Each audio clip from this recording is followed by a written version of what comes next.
So Liliana did respond now, director, and now is the market has less positions at this level, which is normal during this sort of economic downturn. So going for consultant and manager. So the number one reason why they're saying you're overqualified is they're thinking you are a flight risk. They are afraid that they're going to hire you as a manager and that you are going to leave as soon as a director level position comes up.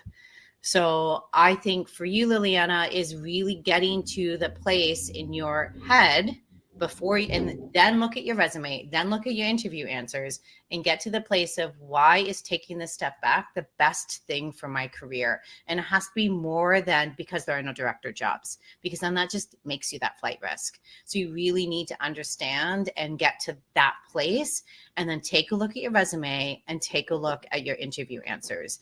I do not recommend changing your title from director to manager. I know you will hear that messaging out there.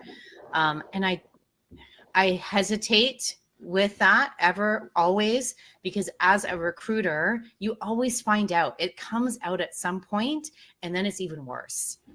Like, I'm way less likely to hire you because then you were hiding it, and you were hiding it because you're trying to trick me. It's like, this is the recruiter's brain. We're highly suspicious. Like, you're in HR, you kind of understand.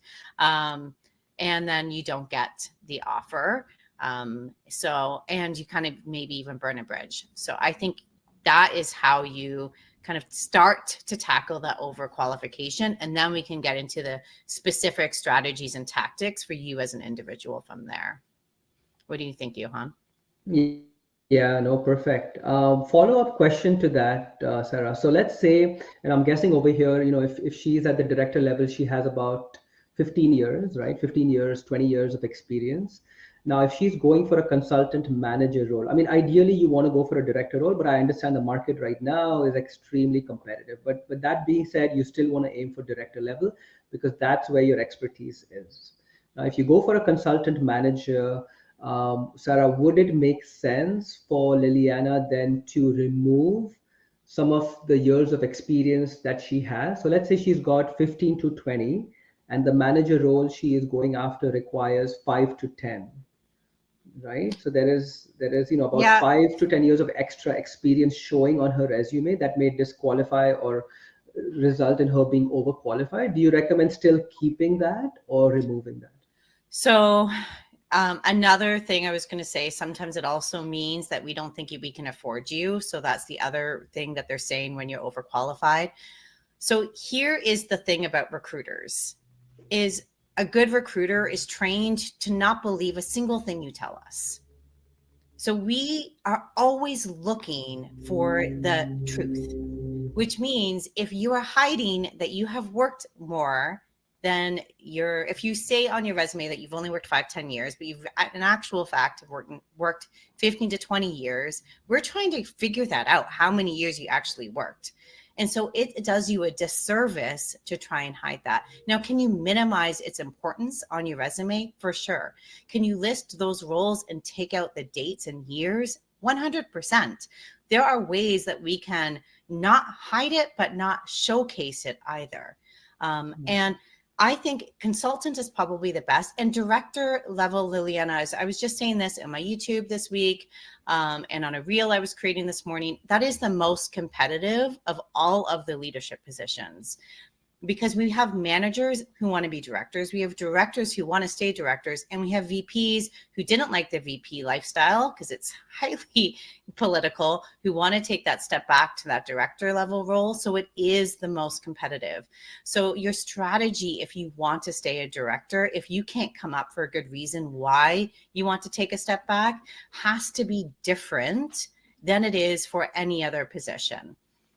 And I got very soapboxy there. Like, if you can't tell, the tone of my voice completely changed. But I like, as a recruiter, hearing all of the messaging of trying to downplay your experience, I don't like that messaging. I don't think that serves anyone. And I want someone to hire you who loves the fact that you have this extra level of experience. It means that you get to approach projects and problems and challenges that they have with a completely different set of eyes that's maybe even more strategic in nature and more visible in nature. And so I want that kind of employer hiring you. But okay, stepping off the soapbox. Yeah, no, I agree as well. I think, anytime you try to conceal or hide, it inevitably will come out, right? They'll ask you, how did you get to the director level where I don't see any transitions, right? And then you have to do that explanation during an interview, which always is not the best time to be explaining those kind of things. The only other thing I would Yeah. say, Liliana, is in these situations where the director role obviously very competitive, the market is not right now in the job seeker's favor. I would say networking and having more conversations as opposed to applications is where you want to focus and spend your time on. Right? This is where you can explain to people that I am okay taking a step down. I am really interested in this role. I see myself working with you for a few years, not for 6 months or a year. I see myself having a long-term, fulfilling career at your organization. Those kind of conversations will really help you get your foot in the door with at least your first interview. Good. So I hope All that right. answers your questions.